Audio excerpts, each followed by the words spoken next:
Fertig. Fertig. That's good, man. I think Pretty I was, fun, I man. think I was good.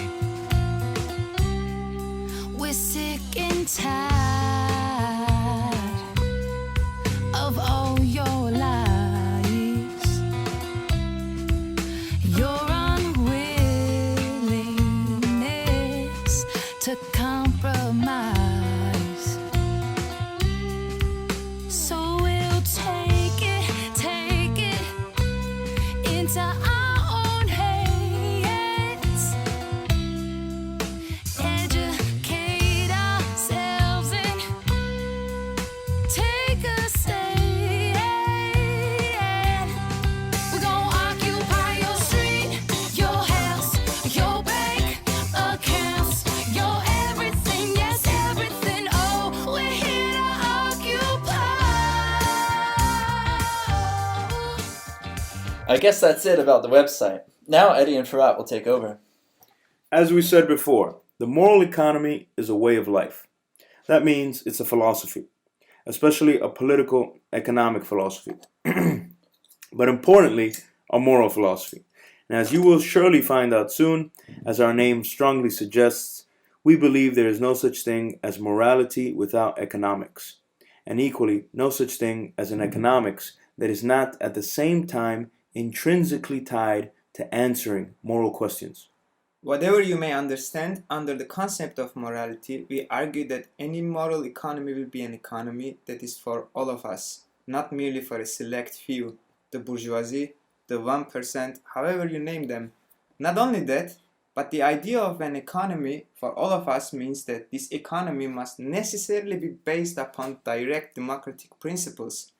That is to say, the establishment of direct democratic institutions in the political realm, treating politicians not as ruling representatives of the people with their own power, but as trustees, caretakers, or custodians of our political economic system, whose job is not to decide what we do as communities, but to put into effect those decisions that the community makes through direct, deliberative, democratic decision-making. This is encapsulated in the idea that any vote for a politician or party in our current forms of representative democracy is essentially a vote against your own right to choose for yourself. The government, as we see it, should not have the power to choose for us.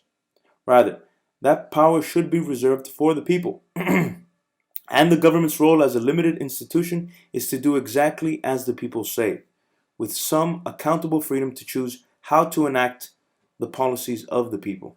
To put this in other words, we understand the people to be the experts of their own preferences, that is, their own wishes and desires, whereas the government as custodians should be experts on how to implement our chosen preferences. That means when people vote for custodians, they vote for doctors, nurses, and psychologists when the people decide on a healthcare system that keeps us healthy. They vote for physicists, biologists, and climatologists when the people decide to fight climate change and pollution. They vote for teachers, child psychologists, and parents when the people decide to create an educational system in which truly no child is left behind. More than that, not only do we need to have more direct democracy in our politics, we need it in our workplaces. It is abundantly clear that without turning the means of production, what to produce, how to produce it, where it should be produced, as well as how the product is distributed and who gets the surplus, over to workers and communities, then no political system, however democratic, can succeed, and likewise, without a directly democratic political system, no, we won't be able to build democratic workplaces. To elaborate, we will summarize the arguments put forth by Richard Wolff, an economist who acquired his PhD at Yale University and is currently a visiting professor in the graduate program in International Affairs of the New School University, New York City. For more information on what we are about to present, you can go to rdwolff.com.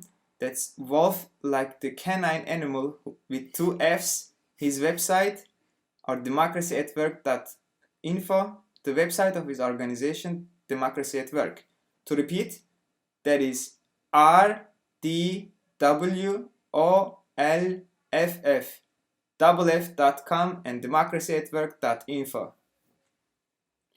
What Richard D. Wolff refers to as democracy at work is none other than the idea that firms, enterprises, non- and for-profit organizations should no longer be organized along hierarchical, top-down lines, but along bottom-up or horizontal lines. That is, the workers who work in a firm should come together, treat each other as equals, and democratically decide what to produce, how to produce it, where it should be produced, as well as how the product is distributed and who gets the surplus.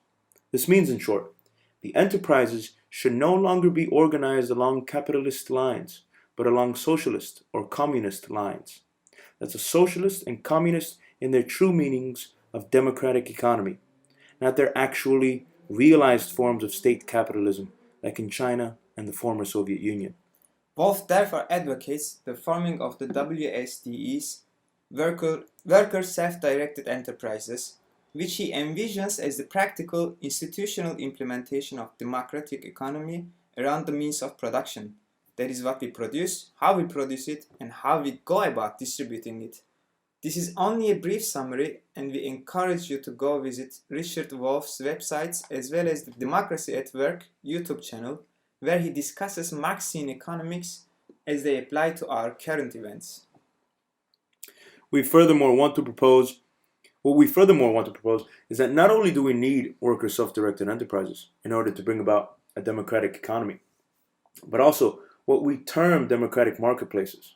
In a nutshell, these are, to quote from our website, Quote, public online institutions that put decision-making power into the hands of individuals and communities, so that individuals and communities have a direct, democratic means by which they can control which goods and services are produced or provided, how they are produced, who produces them, how much is produced, and at what cost. end quote.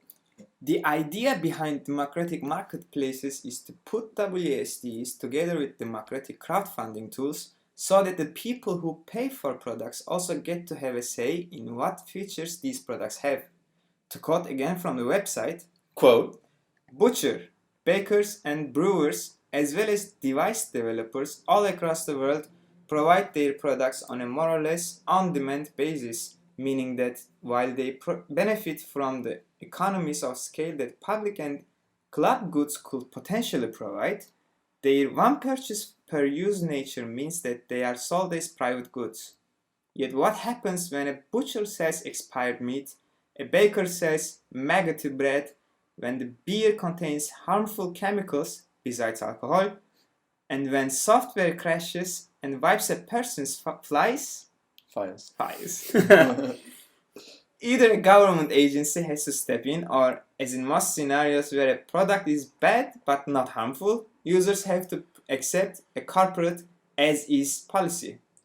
Therefore, while these goods may be privately sold, a proof of purchase should nonetheless guarantee the user the same rights as the user of a club or a public good, including the right to get together with other users and have the product changed or make new products, as well as the right to punish the developers when they do not meet their promises.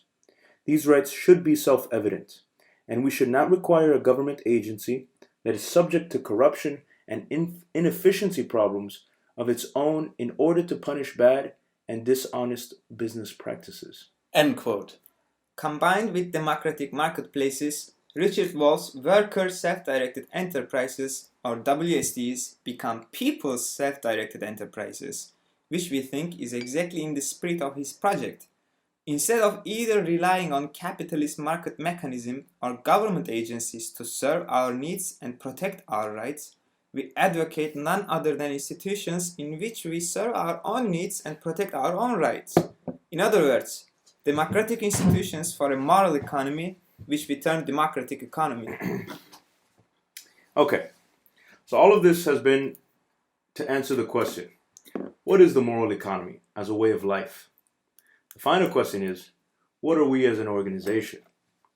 The truth is, we don't see that we can separate the two, the organization from the way of life.